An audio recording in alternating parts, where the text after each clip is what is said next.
What's the meaning of chinoiserie?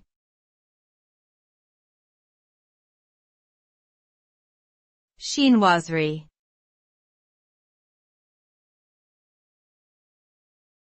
Chinoiserie.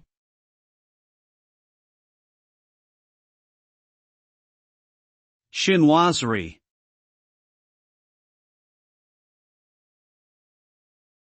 Chinoiserie.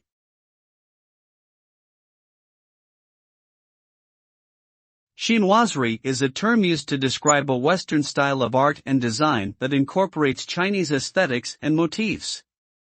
It emerged in the 17th and 18th centuries when trade with China increased, and Europeans became fascinated with East Asian culture.